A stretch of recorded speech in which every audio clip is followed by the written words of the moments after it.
Good evening everyone, to our live viewers in 3 Points Sports Channel and Pro Experts Media.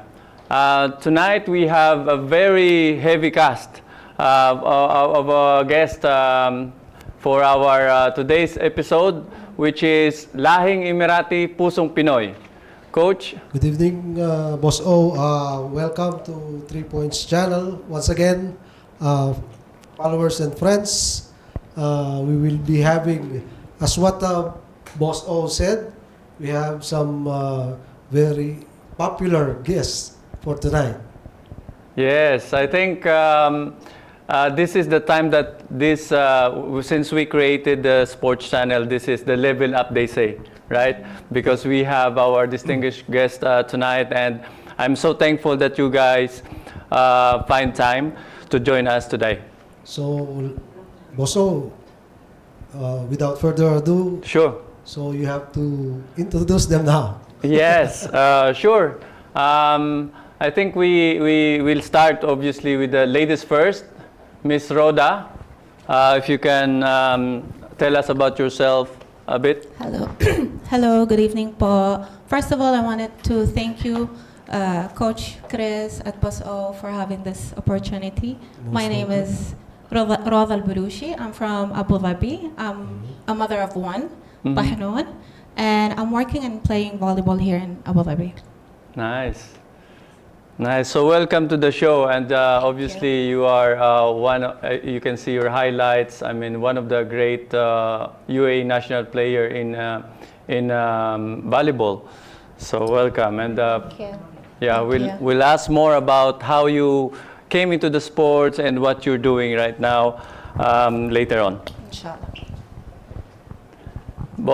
Coach, Okay, over to you. Our next guest, actually, he's a long-time friend. So, very long time. We met, I think, 2015, way back, or 2016. 2016. Yeah. So, I'd like you to meet the owner of Al-MEEHAL Club, Mr. Mohammed HASHMI. Good evening, sir. Welcome. Thank you very much, and I'm very pleased to be in this environment. Very positive. The minute I stepped into the studio, I felt positive vibe, to be honest. So nice. Wish you the best of luck, inshallah. Thank you. My name is Mohammed Al-Hashmi. Previously a goalkeeper. Now I'm a football and goalkeepers coach, club owner, and currently a big fan of basketball, to be honest, thanks to Coach Chris. Before, it's like he was mostly football. Then I introduced the basketball to him. Then when we had some games in Dubai, he supported one team when we played the 𝘍𝘍𝘍𝘍 last year. Oh, okay. We participated in the FIBA 3x3 here in Riyadh, representing Al-MEEHAL. Nice. In the last year. Nice. Yeah, so I think I'm excited to also know Mr. Mohammed Al-Hashmi about, about the sports and in UAE as a whole. I have some more questions later on, and comparing that to how Filipinos, being in sports. So yeah, we'll keep that later. Feel free. The next guest that we have, this is one of the famous blogger here in UAE, in Philippines, and reaching global as well. The one and only Emaratino traveler. So, thank you, sir. Thank you so much. Welcome to the show. Assalamu alaikum. Wa alaikum salam. First of all, thank you so much for having me here. It feels like a bit different. Like he said, the vibes is very energetic, but at the same time, I feel like you guys are very athletes. I'm not, yeah? There's a huge difference between you and I, but it's in the heart, yes. But yeah, my name is FAHED 𝘍𝘍𝘍𝘍, and I don't consider myself a famous vlogger, but I just like to vlog sometimes and do some videos just to showcase and bridge out between both cultures, the Emirati culture and the Filipino culture. Yeah. So yeah, thank you for having me, guys. Wow, that's very humble.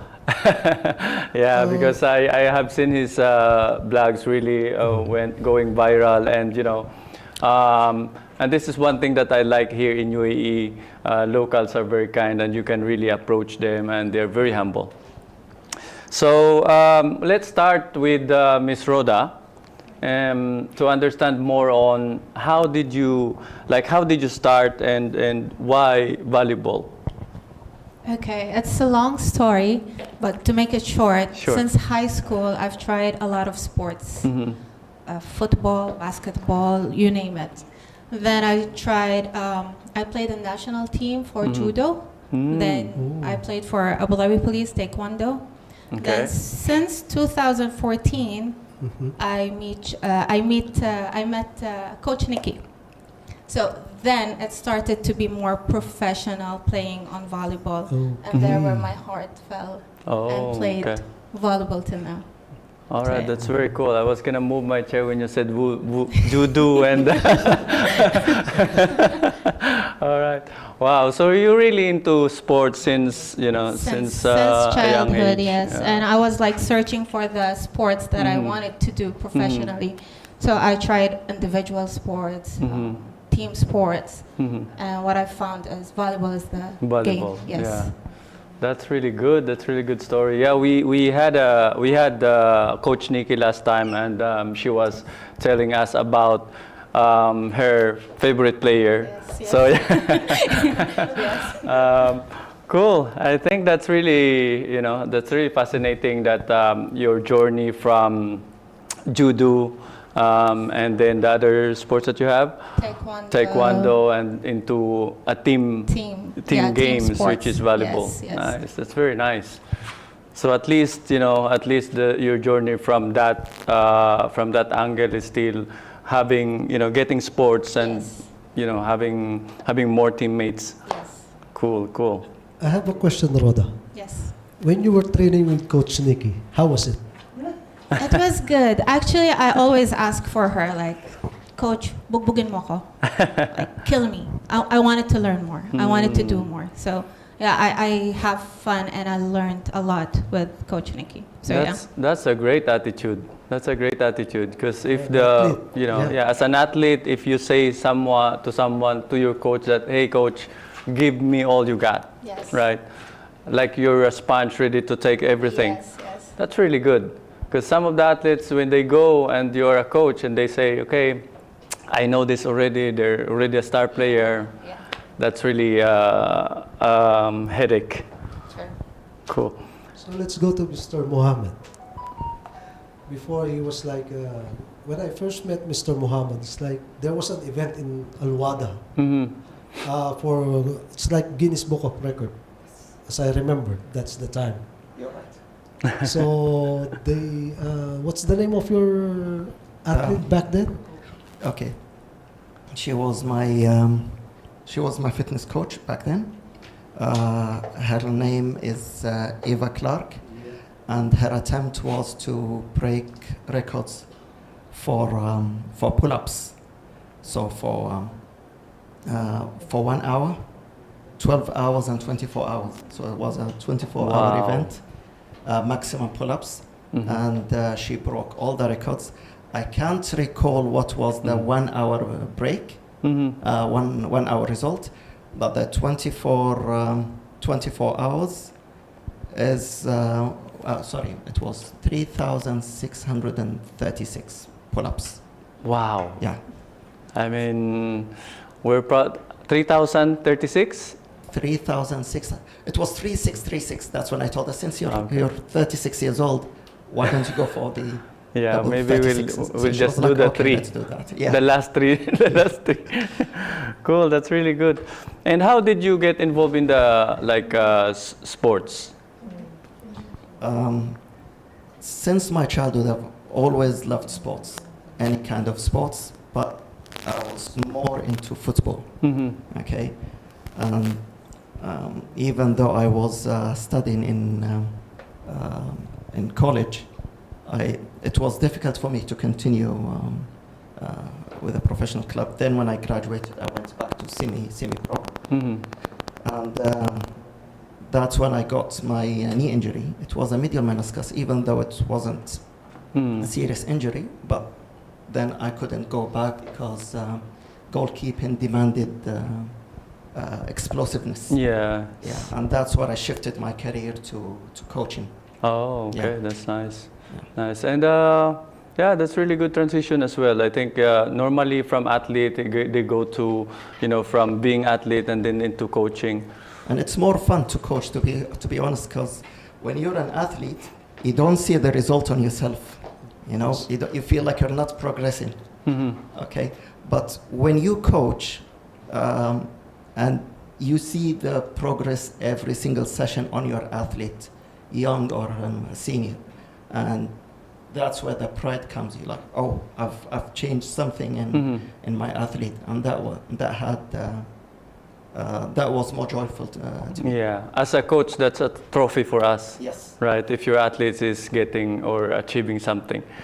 Okay, and I heard as well, you said that you were not into sports, but I heard that you played before as a basketball player in one of the clubs here in UAE, in EMARATINO.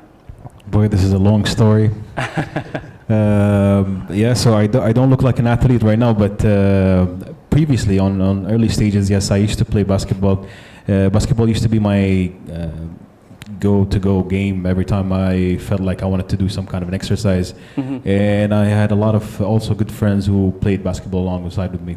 So we initially played on the streets, and then it actually built in from the idea of learning how to do the technical street basketball. That's where it actually grabbed my attention. How you dribble the ball, how you control it. That was very interesting how people do it.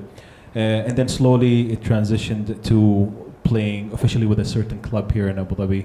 And it was way back. But it's something that I've always kept here, and it was always interesting to keep basketball there. Yeah. Nice. But still, he managed to gather some friends to some pickup games. As far as I remember, that's before pandemic hits. You were playing in Hudayriat. You're organizing some pickup games. So it's like a funny story. So usually sometimes, we get together, we ask a couple of friends, we say, hey, let's go and play some basketball. Yeah. And I'll put a couple of announcements on my Facebook account, and I just said, if you guys are free, we're going to be in this location to play some basketball. Little that we know that it turned out to be like a people coming out of nowhere, and just, the Then you have the to show, now the Filipinos do that. make, I don't know how to do a referee here or how to control this whole environment. But I said, guys, let's play just 5-on-5, and then just see how this rolling dice will be like. But it was a good game, and ever since that time, I thought, in my community within the Filipino organization, there's definitely a lot of people who love to play basketball. Yeah. Basketball, yes, correct. All right. Now we're getting more of our more understanding and more knowing more of our guest, right? Shout out to our 155,000 online viewers. We'll pause for a short commercial. Live viewers, thank you for tuning in. 3 Point Sports Channel. Here we are live in Pro Experts Media. So let's continue our good discussion with our distinguished guest. I'd like to throw the question. I see one of the our guests, like Mr. Mohamed Al-Hashmi. You were recently been awarded by UAE's Mastermind Awards as Outstanding Coach Leader. Why do you think it is important, for young players to be exposed at a young age? Okay. Now let's look at it from a different different perspective. When you want, or when a club wants to scout a player, they want, especially in an advanced age, they're looking for not just highly technical player, or let's say in football, passing, receiving, shooting, but also someone who's used to play under certain level of pressure. Okay. So with that being said, it's important for the child or the young athlete to play consistently friendly games, tournaments, events, in order to be under that let's say umbrella of win and loss, which how can I say that? There's a change of moods, when you feel happy, when you lose, you feel depressed. So that constant exposure helps the young athlete to be much more mentally stronger. Yeah. They can deal with life. And be ready also for future obstacles, or just be mentally ready for that, Absolutely, right? absolutely. Agree. You're right. So it's a habit, and it's you can achieve it in sports. In my opinion, you can achieve it in sports more than school itself. Yeah. Okay, and that's why it is very important for the child to be exposed in such environment. Yeah, that's really good point, because as you mentioned, I was thinking, when you want to expose your son or your kid as at a young age into sports, right, to become healthy, to become athletic and all that, but your point is for them actually to become mentally capable of accepting things, right? Like obviously in games, you lose, you win, right? You win, when you win, everybody happy, right?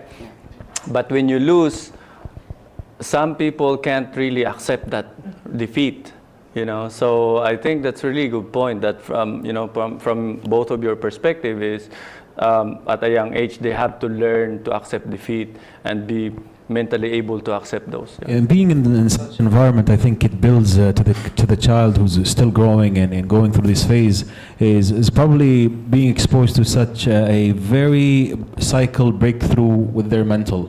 So if they lose today, they might go through a phase where they will break through and be able to achieve more and more and more. And this is what life means, right? Life is basically a bunch of obstacles thrown at you each and every day. Yeah. From a simple of getting up in the morning, Yeah, I think that's a really good, analogy as well. Like, when keeping them like the reality of the world. When you go out, this is what you will face. It's not only like every day is happy. At home, you give everything to your kid, right? You want them to be happy, but when they go out, that's reality hits. In sports as well.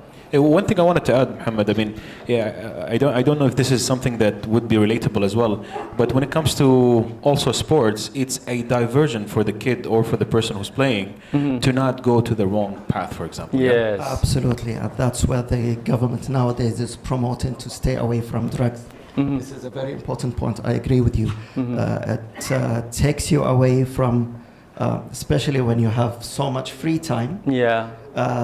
That's one of the ideal ways to take the athletes away from whatever might be going wrong.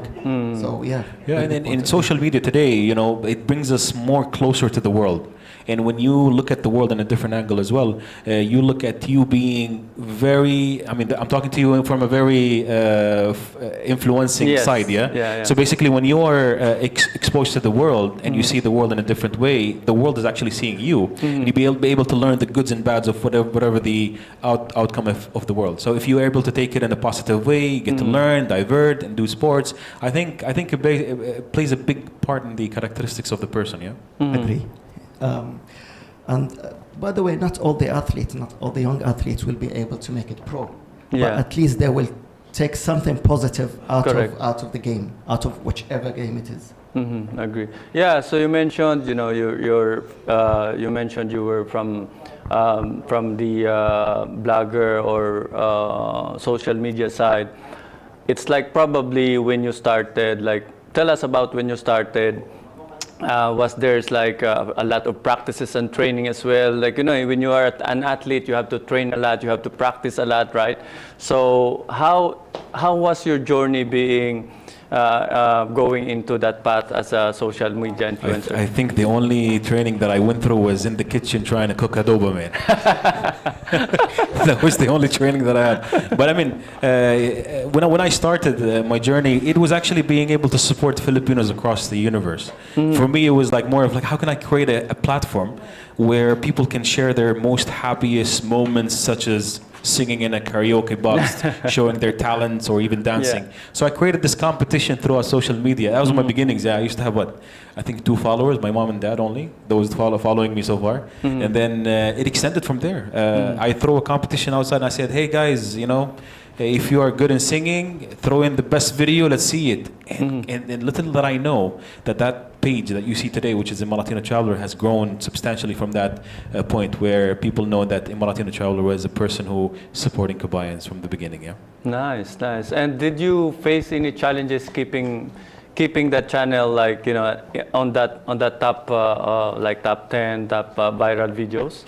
I think that's the mental breakthrough that we go through, actually, not sportsies, but the other people who are vlogging. Sometimes it really gets to you when you're like having a video that you posted, but it gets about let's say 500 viewers. You can always think of, okay, how am I gonna make 1,000? How am I gonna? Yeah. But for me, you know, I was always taking it slowly, and I was always like thinking of it as a way for me to communicate and create value for people. Just posting something that with value and let it go. See how it works in the social media. Do not stress on this. That's my ideal way of doing it. And again, I don't consider myself a famous vlogger because there's a lot of famous people out there. But for me, it is more of, have I posted something really nice for the people to learn at the end of the day? That was my goal in the very beginnings. Yeah. Yeah. I think what I like about your videos is like more of authentic videos. It's not scripted. It's like, you know, it's just a video that you're happy, you posted it, and everybody can relate, you know. It's not like a scripted, like, you know, a lot of people can notice and feel that if it's scripted or not, right? So that's, I think, why your videos are more, you know, relatable to your audience, because it's more authentic, it's more natural, you know. It's organic. Yeah, correct. Yeah. Going back to Mr. Emaratino, so he likes to post challenges in the Facebook, in the social media. I was once participated, if you recall, when you like, can someone design a shirt for me? Because he has his own logo. Yeah. He has something like, so I put some design. So there was a 2. I don't know who made the other one. So for me, I designed one shirt for you. Nice. I don't know if you still remember that. I think I do. But it would be very great to actually show that design again one more time. Because when was it back? I think that's way before pandemic also. Yeah.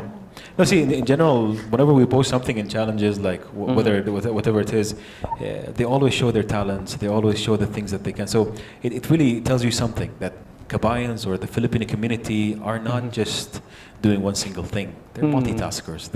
They have that capability of being able to be anything, to be honest. Yeah. So it's good. And also when I first met Mr. Emaratino, okay, we exchanged something. So I gave him a jersey that was made by me personally with his name, and in exchange of his Emaratino shirt, the one he is giving for the people. Nice. Oh yes, I remember. Yes. Yeah. It was a simple black shirt with the Emaratino Traveler, and people still till this day they ask me, do you still have merch? Like, I really don't have merch, actually. It's just something that I've maybe created 70 pieces and that's it. I mean, we'll talk about it. We'll make business out of it later. Cool. And Miss Rhoda, I mean, tell us about, was there a time for you, you know, you were pursuing to become, obviously there's a lot of you know, aspiring volleyball player that wants to be in the UAE national team, right? And I'm sure that is your goal. You know, your goal is to be in that, to be one of the player. Was there a time for you when you faced some challenges or struggles that you almost give up? Actually, there's a lot. A lot. Being an athlete is not an easy thing because, you know, we're working, we have our houses, our children, our family, so we need to split up our time. So sometimes my body won't let me do anything, like خلاص, you're done. Yes. Just like, rest. Yeah, and especially with like, I had major injuries as well, like ACL rupture, that I have to do in surgery. So the moment of the healing process, rehabilitation, it was painful and hard. And I'll be thinking like, خلاص, I'm done. I don't want to play again. No. But there's the mindset, the circle of friends and family that you have that, no, you keep on going. Like you're still young, you can do a lot, you can learn a lot. And balancing the timing of my rest time with my trainings and work and everything. By that, I was like able to keep my motivation on. And actually, I have a lot of eagerness to learn more. And I was like, this is not it. There's a lot more for me is waiting there that I wanted to learn and develop. That's nice. That's really cool. Yeah, I mean, I think that's part of, that's one great characteristic of an athlete, right? You have to be persistent. Yes. You have to be like, committed to your craft.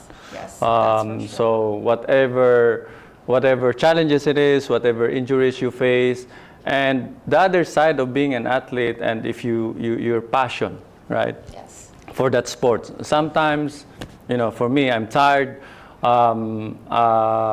You're tired, you're stressed, but when you hear the basketball, the ball, or for you, we see the football field, and kids are playing, you want to play, right? So that's I think the passion is kicking in. Yeah, even when I was watching my teammates to play because I was injured, I'll have that feeling like, I want to be in. I want to be in the court. I want to play. I want to help. I want to do something. Agree. So that was keeping me motivated for more. I have seen you as well, like participating in those pictures that we have shared earlier. You were participating in those, you mentioned communities. Like, were you organizing them, or you just wanted to be part of the give back to the community, or something that you're doing to to be involved in the sports?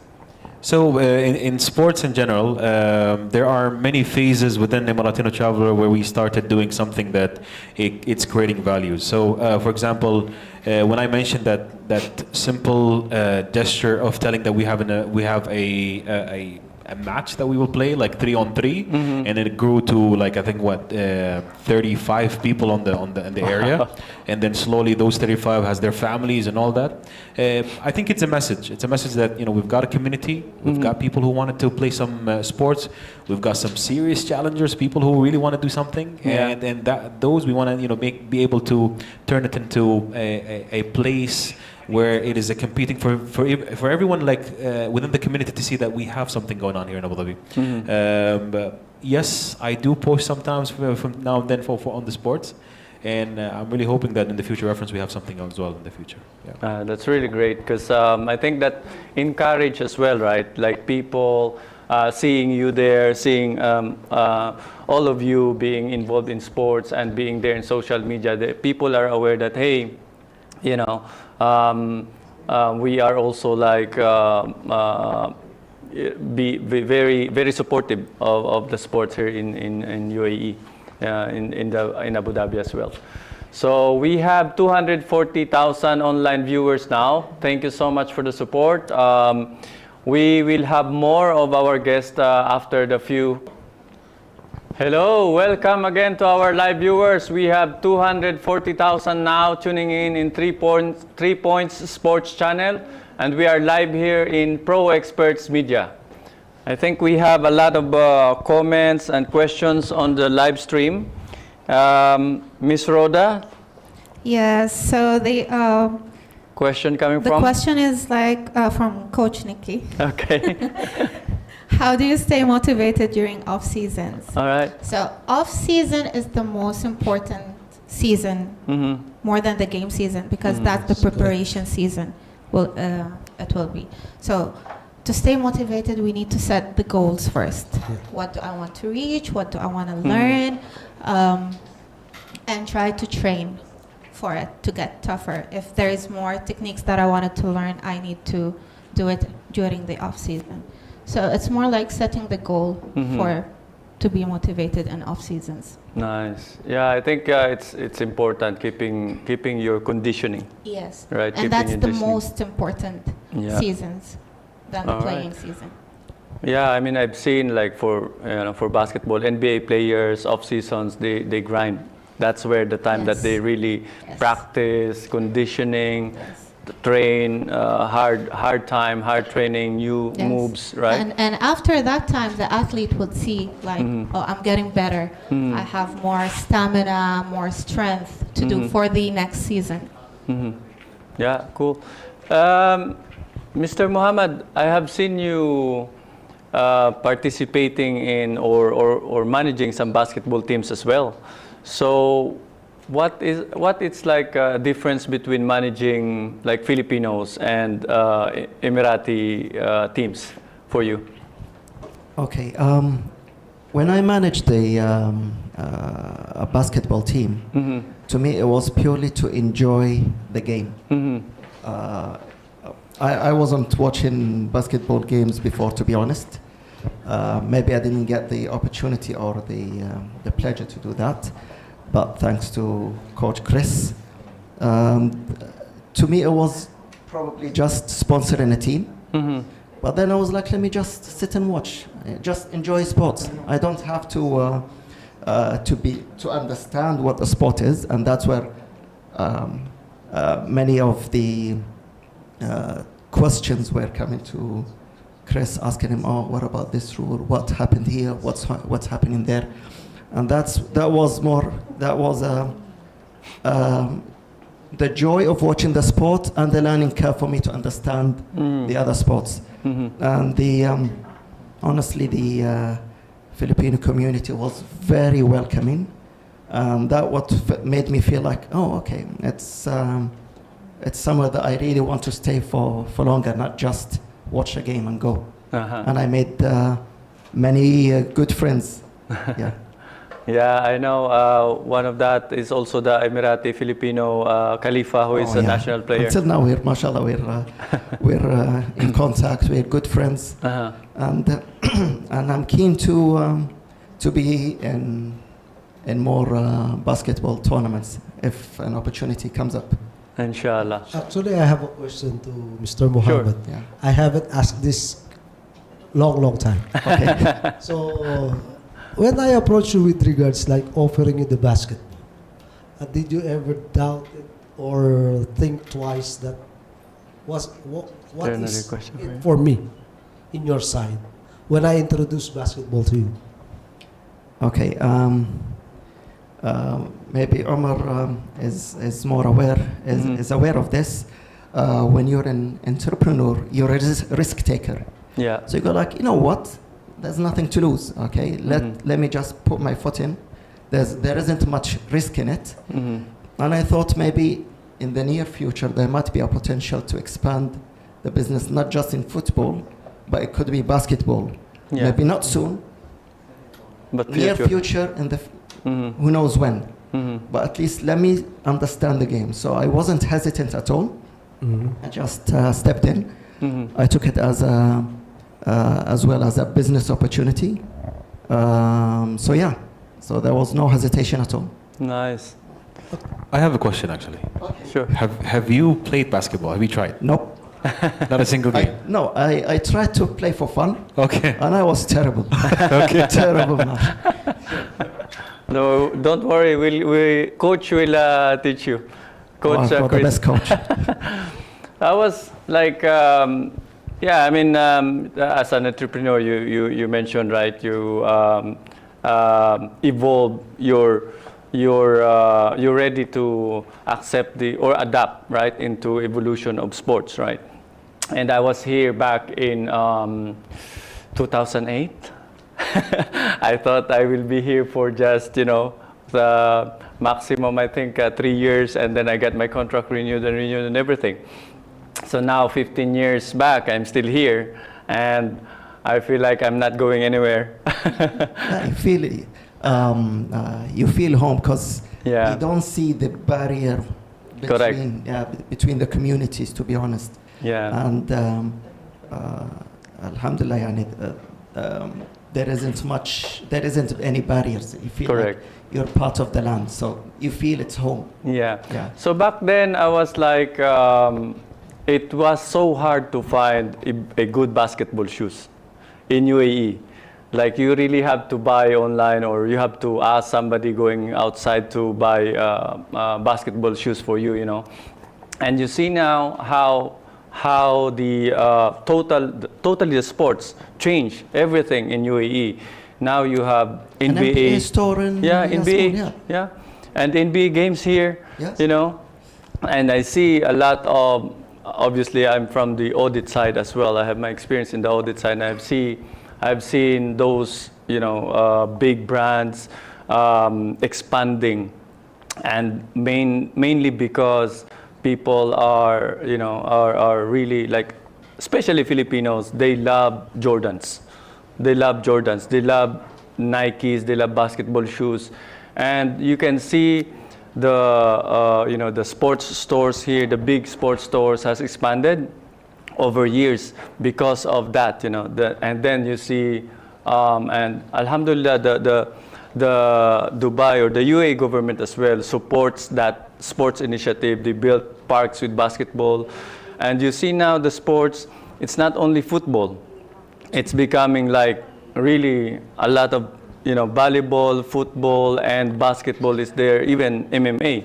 Yeah, Right. The demand is, especially now, nowadays, the demand on basketball gear has boosted. Correct. And to be honest, even though I'm in the football industry, but I strongly support that all the sports, as many sports as possible, have to be supported, because you know what, not all players will be professional football players, as we were talking. So we have to find multiple platforms for kids to find where they belong. Correct. Like, for example, Rhoda found herself in volleyball. You don't know where you will click. Yeah. So we need to support all the sports, even for kids during the break or the off season. Okay, I highly push the parents to let the kids go for other sports, because sometimes doing other sports it improves different fitness aspects. Yeah. So if you want to work, for example, on balance, you need to go, for example, for swimming. If you need to improve agility, maybe paddle or tennis. So all the sports have to be supported. Okay. Yeah, Mr. Fahed, sorry. In terms of the, as I mentioned, like the sports evolvement, right? Evolution here in UAE. Have you noticed that as well? Like, you know, when probably we're young, or mostly like football, and now you can see there's a lot of basketball games, even invites, international basketball games is being played here in Etihad Arena. Yeah, so I was also involved in one of these initiatives by 3x3. I think it was FIBA Okay. 3x3. I will just say that back in 2019, a population of about 1.1 million Filipino workers right here in the UAE, plus tourists and everybody who's here, of course they will have that environment of sports. And you know, post then, there's many things can be built upon these, not just only sports, but you know, the third largest, most likely nationality within the UAE has definitely set a footprint. Now, when it comes to sports in general, I've seen many that not just only started their own organization within organization, but today, if you go to Facebook and you type, for example, I'm just giving an example. Go to Facebook and type in group basketball. I'm 100% sure that you'll find basketball 𝘰𝘯𝘕, basketball Ras Al Khaimah, basketball FUJAIRA, basketball. You get confused, like what community did we involve? And one of the things about Filipinos is that they love to be they love to have that feeling of I belong. You know, the first thing that Filipino comes from out of their countries, and being in a place where they're not really, it's a whole culture change. Whenever they come here, they step, and then they will be like, okay, who do I belong to? Yeah. So yes, they might have a job, but post that job, they will be involved in sports. So this is where we see them mainly. Yeah. And to add to that, to be honest, from my humble experience, the Filipino community, Filipinos in general, very highly skilled, very determined, okay? And that's what makes them, in whatever field they put their hands on, they excel. Yeah. And until now, unfortunately, I really am looking forward to see, hopefully, Filipinos try to get involved in football. Because, as I said, in whatever sports they do, any field, even forget about sports, any field that they do, they excel. And I'm keen to see more of them get into much more fields. I would see them. I want to see them get into cricket. To be honest, I want to learn cricket. Man. Like maybe that's a nice game. I'm just saying. Yeah. I mean, we're good in baseball, by the way. So okay. the relationship between baseball and softball. and cricket. But yeah, in Philippines we have this international or national team called ASCALs. ASCALs is stray dog, means stray dogs, right? So ASCALs is a Philippine football team who competes as well internationally in Asia, but obviously that's not our main sports. But yeah, there's a lot of Filipinos who also plays football, probably not just here in UAE. I might have a question actually. Maybe Sure. I don't know if it's a question or not, but maybe to you or to Coach. See, within every nationality of different countries, they have their own Sport. game or sport. So if you go to US, you find the basketball because they're tall, right? You go to, for example, any specific different nation, you'll find a specific sport as well. But the thing is, why do Filipinos love basketball? Here's the, I mean, I get that questions as well. they're not even competing to US, right? Because they're so tall. Yeah. But at the same time, they're so good at playing the basketball. Yeah. How? How can they compete? Well, I mean, as you mentioned, US basketball is US sports, right? We were obviously under US for a long time, and that's where I think we developed that love for the basketball, and then also for getting for the experience, baseball. basically, yeah. Yeah, for baseball, but mainly basketball is because it's like the easiest sports as well. Have you tried American football? American football? Not yet. No. It's amazing, yeah. I don't think any Filipino will be joining that. But I think there might be a chance in touch future. rugby because I play touch rugby. I think it's doable. There isn't much contact compared to the rugby we know. So maybe this question we can divert to RHODA, for example. What do you think females getting to rugby or American football, is this something that is doable? I think it is. Like we have females now in MMA, boxing, yes. and That's everything true. else. That's true. So rugby would be easy for them as well. I think. I didn't try it, but yeah. That's true. When you were playing, obviously you're carrying UAE, uniform, UAE flag. Was there a time that you feel like, okay, should I also, because you're half Emirati, half Filipino, right? Was there a time that you feel like, okay, I want to represent Philippines as well? Yes, why not? All right. Yeah, my heart is like half Filipino and half Emirati. Trust me, when it goes to Emirati team, I'll go 100%. Filipino teams, 100% as well. That's right. That's really good. Yeah. Okay, so watch out, Philippine volleyball leagues. All right. RHODA is coming to conquer Philippine volleyball. Cool. So again, shout out for our 255 online viewers. Before we will pause for a commercial break, short commercial break, and then later on we have some audience here who would like to have some questions as well. All right? So commercial for now. All right, we are back here again in 3 Points Sports Channel with our distinguished guests, Ms. Rhoda, Mr. Mohamed, and Mr. Fahed of Emiratino Travel. So I think we have around 260K viewers live now. We have another comments and questions. We can read some of the comments, Ms. Rhoda? Yes, sure. It's for Emaratino. How do you stay motivated to keep creating content, and what advice do you have for aspiring content creator who may be struggling? Actually, this is one of the hardest questions that I've actually received, and actually me trying to be really involved in creating content. See, content creation is a science by itself, and to get to learn it, to get to know your niche, and to represent something, it really takes a bit of your energy. Now, if I can step a little bit back and to think of the characteristics of Emiratino, who is actually Fahed 𝘪𝘨𝘩𝘵, you will come to know that Fahed is not just only a influencer or a vlogger, but I'm also working in a 9-to-5 job as a cash management director in one of the financial institutions. I'm also running 2 businesses at the same time. One is in media and the other one is in restaurant. But also at the same time, I'm a father of 4 boys.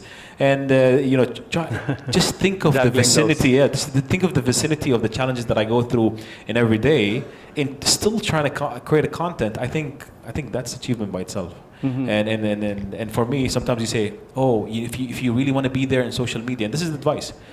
If you really wanted to be famous in doing something in social media, then make 100 content, and then post them at the same time in TikTok, and you'll get a lot of engagement, and then push them. You'll do that, but because we barely have time, it's very difficult. But how do I do it?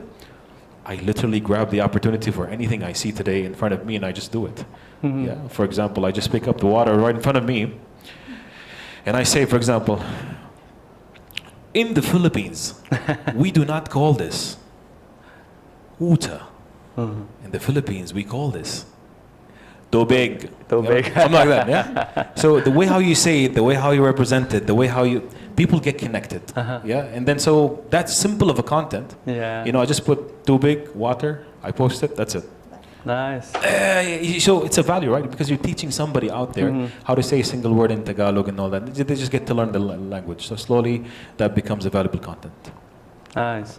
Yeah, I mean, as I mentioned earlier, the content that you have is more relatable, more like authentic and like short, which makes, short content, which for us as viewers, like, and it's very diversified, so I don't just stay on this. Sometimes I just post whatever that makes sense for people. Sometimes I post me singing, right? It's just like that. Sometimes just doing anything. It just has to be very entertainment. Filipinos like entertainment, yeah. Correct. So, Coach, to add up to Emiratino's question, okay, so he's been traveling, okay? So here in the UAE, or mostly because we're in Abu Dhabi, basketball, you have to go indoor because of the weather. Yeah. Okay, but when you go to the Philippines, you will see. I know you haven't made a content of basketball yet, but for sure, everywhere you go when you're going home in the Philippines, you see street ball or anywhere. So what's your comparison from the Middle East compared in the Philippines that the kids are playing in the streets? Slippers, no shoes. I think that's a very interesting question. Yeah. So I came back from the Philippines like about 1 week back.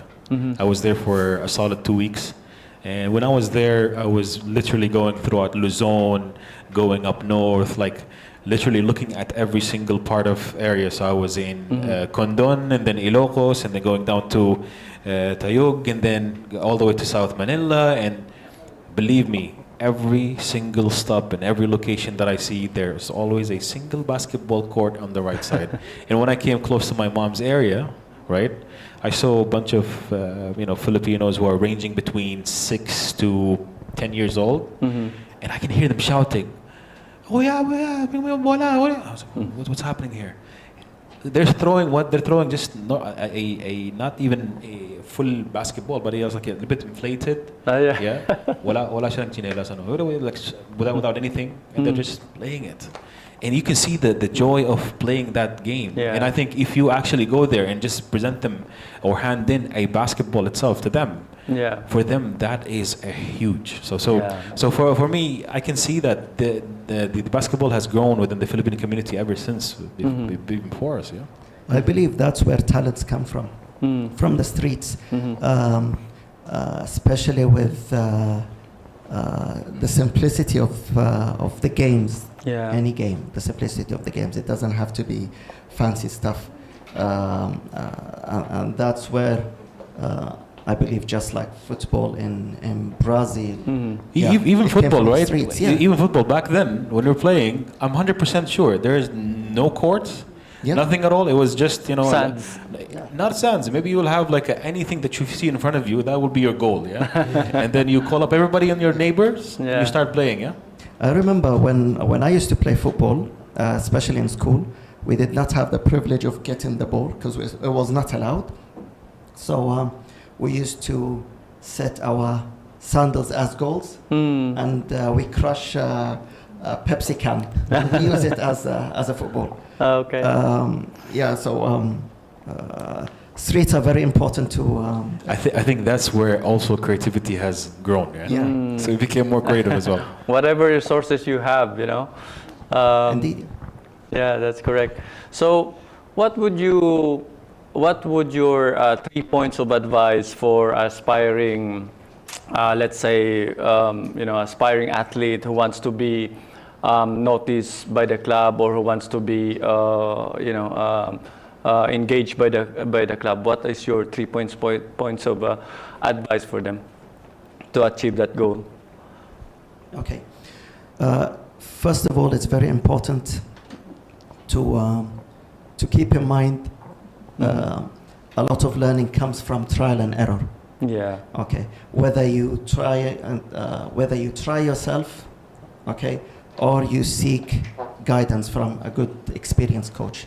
So if you have the ability to be attached to a good coach, it's an investment. Wherever it is, okay, seek knowledge, be hungry to learn, empty your cup. That's very important, because I was, as RHODA was saying, the much of her improvement and development is the thirst to learn more. So Yeah. that cup has to be emptied all the time to receive new information, new water, and that's what she saw. Good in her craft. That's where she excelled, and that's what I advise the young athletes. Secondly, keep the fancy tricks of Ronaldo and Messi aside and focus on the basics. Just do the basics over and over and over again. Basics, yeah. They spend so much time on how to do the rainbow flicks, and when it comes to the basic of passing and receiving, it's a team game. I like that. Especially, it's a team game. You need to repeat the basics over and over until you excel. Yeah. So that's what I advise. Sticking to a coach, go back to the basics. Always go back to the basics, and determination. Nice. Yeah. Yeah, I like that point, going back to the basic. And then a lot of young players now watching YouTube, even in basketball, they want to do whatever, the Stephen Curry, shooting from the half court. And this is now becoming a trend, and then, so for us, as a coach, we want to teach them the basic team play. Right, not individual play, because it's a team game, not an individual game. So that's what we actually teach them, encourage them to play, as a team. And also to add with Mr. Mohammed, he mentioned that the eagerness to learn. And by the way, the more that the athlete makes error, the more that they learn. So error doesn't mean that khalas, I have to stop here. It means that there is opportunity. I don't say it even a weakness. I don't call it a weakness. I call it opportunity to grow and develop. in that any kind of sports. Nice, nice, and yeah, I mean, so from your like experience, obviously there's a lot of aspiring young Emirati women who would like to be part of UAE national team as well, and it's as you mentioned earlier, it's not it's not that easy, right? So in addition to what Mr. Mohammed said, what else do you think they need to they need to think about, or they need to learn in order to achieve their goal? First, they need to be, they need to challenge themselves. They need to get out of comfort zone. Right. The more that you stay in your comfort zone, the more that the level will be stable.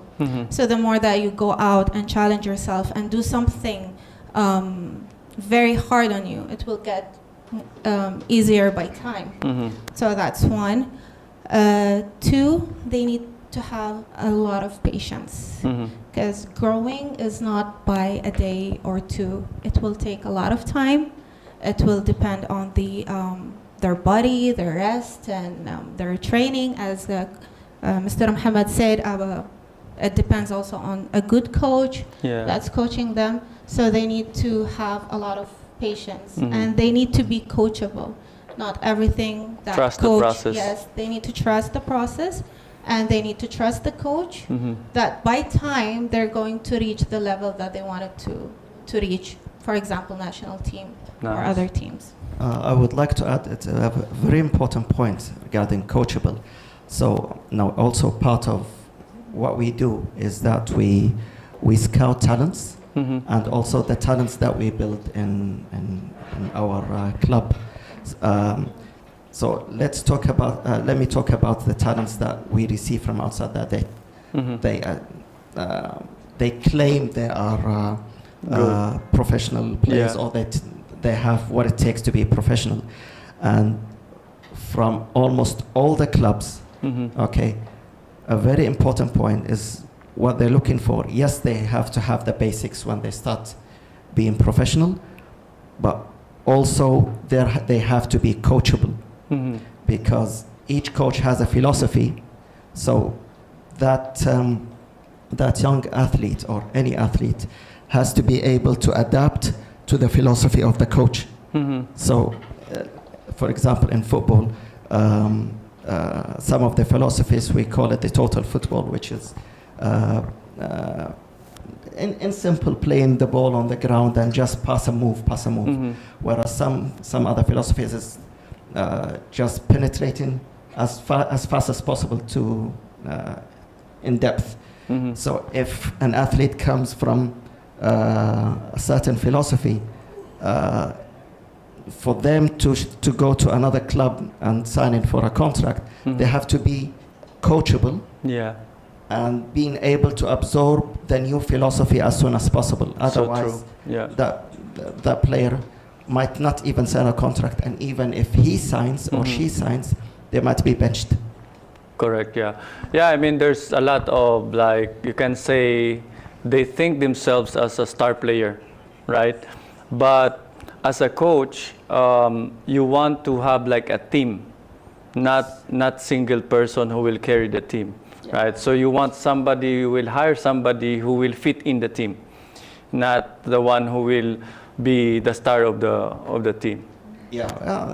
No coach that wants someone who's a burden, that wants to, for example, dribble the whole field. It's not there anymore. It's not there anymore. It's always even when you talk about football games, especially the era where Barcelona were out there, it's about their simple football, is being able to keep the ball as long as possible, until they reach the attacking third. So it's a team game, being able to play as units, applying what you have to do, and just sticking to the tasks. So for you, Fahed, I mean, like, have you been thinking about focusing on your Playing basketball? Yeah, maybe. Okay. I mean, focus on your your blogging and and giving up your 9 to 5 job now that it's really picking up and you see you see yourself being into that direction? That's a very good question. Very hard to answer. But I think the problem is not about vlogging. I think the problem is with the same character himself. Okay. Identifying myself doing multiple things in the same time. I'm very. It's hard to say what is a Emaratino traveler or who is Fahd al-Baloushi and what can he do really. It comes to a point where I sometimes wake up in the morning like I can do multiple things. I'll give an example. I can also, for example, tell me anything and I can turn a business out of it. Give me an idea and I can throw you multiple ideas. I have that ability to be able to drive you and make the need out of it and create solutions around it. And that sort of a thinking and that sort of dimensions, it gives you like ability to do multi things. And I think that's where the half Emirati, half Filipino comes. The Emirati is more being persistent and being very, I'd say humble, down to earth, and then the Filipino is being very motivated, and then always having that smile behind you what you're doing. I think those characteristics has been built in Emaratino. So when you say, for example, would you want to do Emaratino Traveler in 9 to 5? It's a very hard question because I may do that, but I'll be doing many things. Cool. And where can we, what can we expect for you in the near future? In your blogging or in your businesses? Well, see, in general, I'll be there in my social media platforms. I'm always there, Emaratino Traveler, in both Facebook, Instagram, TikTok, YouTube. And if there is any platform that's going to be there in the future reference, inshallah, we'll be there, always spreading the good message. You said something about 3 points, right? Yeah. What's your 3 points of advice? Advice, yeah.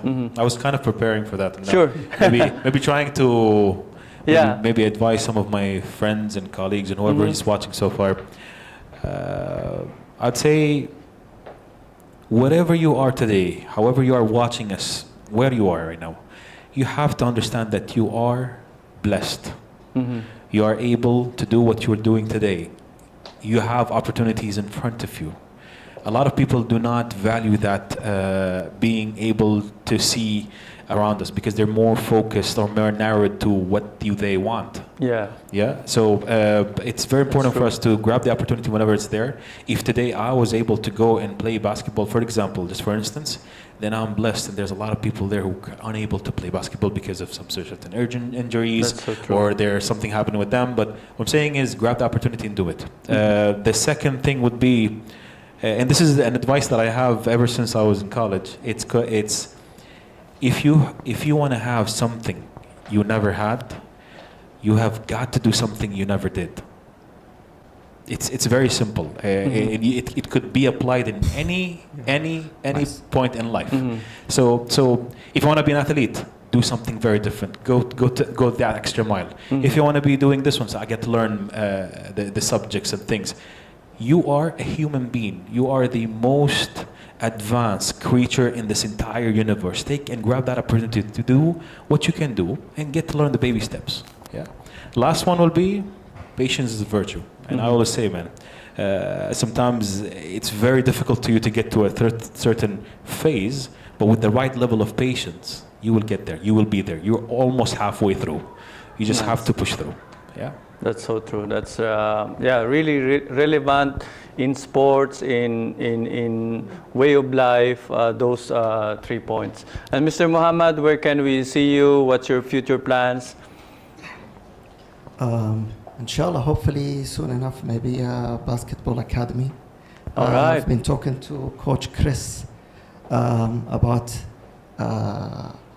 approaching doing some business with Filipino universities.